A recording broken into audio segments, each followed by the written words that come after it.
Je m'en doutais pas. Mon Dieu, j'ai pas l'habitude qu'on me regarde là comme ça. Ça me gêne, tu sais. Oh, ne me regardez pas. Oh, ça me gêne. Mon Dieu, Tita. Je crois que j'ai déjà un admirateur. C'est votre mari, madame. Je suis été faire les courses, tu sais. Alors je me suis arrêtée à la pharmacie pour ma copine Mariette, parce qu'elle n'est pas fraîche. Elle vient de se faire opérer du dos, tu sais, pour l'hernie fiscale. Oh, qu'est-ce que tu comprends, toi? On l'opère du dos et on te lui fait mettre des bas de conclusion. Que ça te lui serre les cuisses, qu'on dirait une alouette sans tête, la Mariette, maintenant, tu sais. Oh, c'est vrai que tu lui as tellement serré les pieds que maintenant elle a un ongle incarcéré que ça lui fait carré.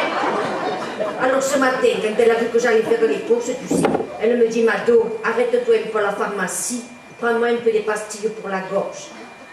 Mais parce qu'il faut dire que depuis que son mari s'est escapé pour l'encorner, elle n'a plus rien sucé, hein. Oh, mais t'as vu un peu maintenant dans les pharmacies, tu as beau avoir la carte végétale. Si tu veux sucer, il faut payer, hein. Oh, moi, il faut voir ce que je laisse tous les mois à la pharmacie, hein.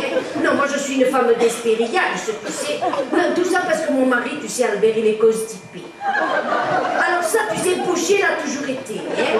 Mais avant, c'était que du haut, du ciboulot. Ça, j'avais l'habitude. Mais maintenant, ça s'étend toute la tuyauterie, oh. Il faut dire qu'il a des hémorroïdes semi-pensionnaires, tu sais. Ça te lui met la fosse septique en feu, alors moi je lui dis, Albert, tu peux pas rester comme ça. Va un peu chez le docteur et qui te donne un remède de cheval que ça te fasse un peu à la selle. Tu vas finir par faire une conclusion intestinale. Alors il ne veut pas que je m'inquiète, tu sais.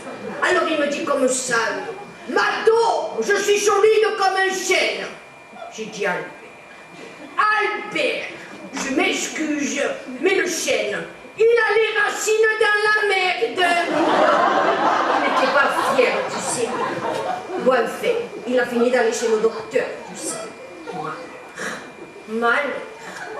L'autre, dès qu'il a vu, tu sais, il te lui a filé une quantité gastronomique de médicaments et de purges. Hein. Oh, il te lui a tellement filé de purges qu'en 2 jours, il m'a cagué pour 6 mois. Hein. Et puis il lui a dit, monsieur Albert, vous ne pouvez pas rester là. Hein. Il faut faire le ketchup. Alors il est rentré à la clinique, tu sais, il est allé faire l'examen. Là, comme il s'appelle, on a déjà cet examen, attends un peu. Il s'appelle... Ah, la colonoscopie. Heureusement que cet examen, il te le faut sous anesthésie générale. Parce qu'ils te l'ont intubé de 5 mètres. Oh, vous rigolez. Remarquez, je vous donne l'astuce. Si vous voulez vous faire intuber, c'est le moment. Hein. Non, parce que l'examen, il est encore remboursé par la sécurité sociale. Alors, tu vois comme ils sont les politiques.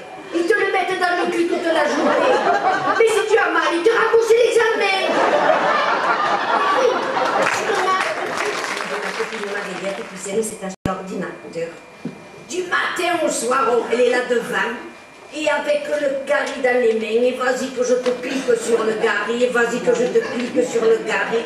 Eh bien oui, parce qu'elle s'est inscrite sur un site de rencontre. Merci, merci de nous apporter votre témoignage, malgré l'épreuve cruelle que vous traversez, comme beaucoup de femmes d'ailleurs. Vous avez souhaité rester caché. Ah non, pas caché, hein. Incognito. Parce que si Albert il me voit passer à la télé, il va attraper les fractures de la cocarde. Et qui est Albert? Eh bien, c'est mon mari. Oh, monsieur Jean-Luc, que je suis désespérée. Je ne sais plus quoi faire. Il s'est attrapé cette maladie que vous dites, là. Le démon du midi. Remarquez, c'est normal, hein, nous on habite à Nice. Il n'allait pas s'attraper l'Alzheimer, hein. Ça on le laisse aux Allemands, pas vrai? Leur chair de là à là. Et tout le foin qui s'est débordé de la salle. Alors moi je lui dis comme ça, Mariette, jamais tu te l'as rafraîchi un peu.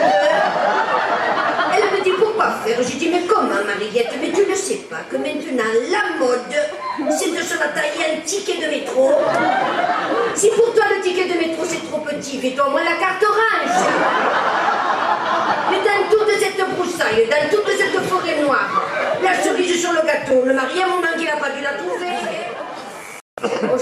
et qui me reprennent. Tous les jours à la même heure, ça me recommence, tu sais. Oh, ça c'est parce que je me suis inscrite à la gymnastique. Hier, j'ai voulu faire le grand écart, encore un peu, je me reste par terre. Oh là là. Tout ça à cause de mon mari Albert. Il n'arrête pas de me dire, Mado, tu es pas souple. Le soir dans le lit, pendant la partie de Jean Ballet, tu es raide comme une morte. Ah, moi, il me dit ça. Oh. Ah non. Ah non, moi j'étais vexée. Alors je lui fais comme ça, me dit Albert. Tiens, connais beaucoup des morts qui te gémissent, ça te réveiller les voisins. Ah non. Ah non, j'étais contrariée. Ah non, j'étais drôlement contrariée. Non, parce que vous savez comment on m'appelait moi quand j'étais jeune à Nice, tellement j'étais chaude. La baraque à frites.